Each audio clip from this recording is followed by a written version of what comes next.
3 ദിവസത്തെ സിപിഎം കേന്ദ്ര കമ്മിറ്റി യോഗത്തിന് അല്പസമയത്തിനകം തിരുവനന്തപുരത്ത് തുടക്കമാകും. വെളുപ്പിൽശാല EMS അക്കാദമിയിലാണ് കേന്ദ്ര കമ്മിറ്റി യോഗം.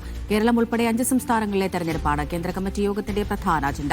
ഇന്ത്യ മുന്നണി എന്ന നിലയിൽ കേരളം ഒഴികെയുള്ള സംസ്ഥാനങ്ങളിൽ കോൺഗ്രസിനോട് സഹകരിക്കണമോ വേണ്ടയോ എന്നതടക്കമുള്ള കാര്യങ്ങൾ യോഗത്തിൽ ചർച്ചയ്ക്ക് വന്നിരിക്കും.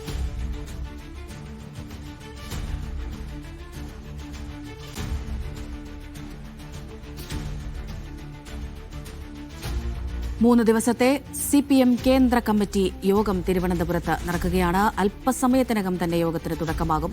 വെളുപ്പിൽശാല EMS അക്കാദമിയിലാണ് കേന്ദ്ര കമ്മിറ്റി യോഗം നടക്കുക. കേരളം ഉൾപ്പെടെ 5 സംസ്ഥാനങ്ങളിലെ തെരഞ്ഞെടുപ്പ് തന്നെയാണ് ഈ യോഗത്തിന്റെ പ്രധാന അജണ്ട. ഒപ്പം ഇന്ത്യ മുന്നണി എന്ന നിലയിൽ കേരളം ഒഴികെയുള്ള സംസ്ഥാനങ്ങളിൽ കോൺഗ്രസിനോട് സഹകരിക്കണമോ വേണ്ടയോ എന്നതുൾപ്പെടെയുള്ള കാര്യങ്ങളൊക്കെ ഈ യോഗത്തിൽ ചർച്ചയ്ക്ക് വരുമെന്നാണ് മനസ്സിലാക്കാൻ കഴിയുന്നത്.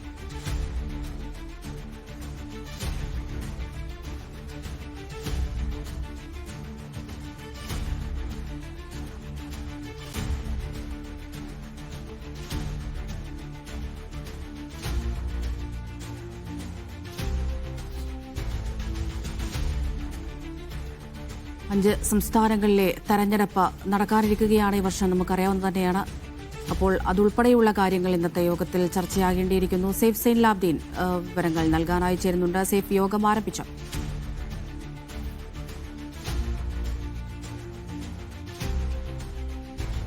സേഫ്, കേൾക്കാമോ? നീണ്ടു നിൽക്കുന്ന CPM-ന്റെ കേന്ദ്ര കമ്മിറ്റിക്കാണ് അല്പസമയം മുമ്പ് EMS അക്കാദമിയിൽ വെളുപ്പിൽശാല EMS അക്കാദമിയിൽ തുടക്കം ആയിരിക്കുന്നത്. 5 സംസ്ഥാനങ്ങളിലെ തെരഞ്ഞെടുപ്പ് വരികയാണ്. 5 സംസ്ഥാനങ്ങളിൽ ഒന്ന് കേരളമാണ്. കേരളത്തിലാണ് ഏക ഭരണമുള്ള സംസ്ഥാനം. ആ സംസ്ഥാനത്തെ ഭരണവുമായി ബന്ധപ്പെട്ട് അതിനെ നിലനിർത്തുക എന്നുള്ളതാണ് വലിയ അജണ്ട CPM-ന് മുന്നിലുള്ളത്. ഇപ്പോൾ ഇന്ത്യയിലാകെ നോക്കുകയാണെന്നുണ്ടെങ്കിൽ മറ്റ് സംസ്ഥാനങ്ങളിലൊന്നും ഭരണമില്ല, കേരളത്തിൽ മാത്രമാണ് ഭരണമുള്ളത്. അത് നിലനിർത്തി പോകാൻ വേണ്ടി എന്തൊക്കെ കാര്യങ്ങൾ ചെയ്യണം എന്നത് സംബന്ധിച്ച ചർച്ചകൾ ഇന്നത്തെ കേന്ദ്ര കമ്മിറ്റി യോഗത്തിൽ ഉണ്ടാകും. ഈ മറ്റ് കാര്യങ്ങൾ, ഈ ഇളവുകൾ സംബന്ധിച്ച മറ്റ് തീരുമാനങ്ങളും അതുപോലെ തന്നെ ടേം വ്യവസ്ഥയും അതുമായി ബന്ധപ്പെട്ട കാര്യങ്ങളൊന്നും ഇന്നത്തെ കേന്ദ്ര കമ്മിറ്റിയുടെ പരിഗണനയിലേക്ക് വരാൻ സാധ്യതയില്ല. അത് പിന്നീട് PB പരിഗണിച്ച് അത് കേന്ദ്ര കമ്മിറ്റിയിലേക്ക് വിട്ട് കേന്ദ്ര കമ്മിറ്റി പിന്നീട് അത് ചർച്ച ചെയ്യായിരിക്കും സാധാരണഗതിയിൽ ചെയ്യുക. ഇപ്പോൾ എന്തൊക്കെ കാര്യങ്ങൾ മുന്നോട്ട് വെക്കണം, ഏതൊക്കെ മേഖലയിലാണ് കൂടുതൽ ഊന്നൽ നൽകേണ്ടത്, ഇന്ത്യ മുന്നണി സഖ്യവുമായി ബന്ധപ്പെട്ട് അതിനോട് സഹകരിച്ചു പോന്നിരുന്നു, അത് ഈ തെരഞ്ഞെടുപ്പിൽ തുടർന്നു കൊണ്ടുപോകണമോ എന്നുള്ള കാര്യം ചർച്ചയ്ക്ക് വരുന്നുണ്ട്. തമിഴ്നാട്ടിൽ തെരഞ്ഞെടുപ്പ് നടക്കുന്നുണ്ട്. തമിഴ്നാട്ടിൽ DMK-യുമായി സഹകരിച്ചാണ് മുന്നോട്ട് പോകുന്നത്. DMK-യുടെ കൂടെ ഇന്ത്യ മുന്നണി എന്ന നിലയിൽ അവിടെ കോൺഗ്രസുമുണ്ട്.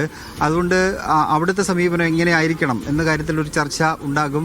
ബംഗാൾ തെരഞ്ഞെടുപ്പ് നടക്കാൻ പോവുകയാണ്. ഏതാണ്ട് 30 വർഷത്തോളം ബംഗാൾ ഭരിച്ച പാർട്ടിയാണ് CPIM. പിന്നീട് അവിടെ പല വിഷയങ്ങൾ വന്ന ആ പാർട്ടിക്ക് ഭരണം ഇല്ലാതായി പോവുകയാണ്. BJP അവിടെ ഭരണം പിടിക്കാൻ വേണ്ടിയുള്ള നീക്കങ്ങൾ നടത്തുന്നു.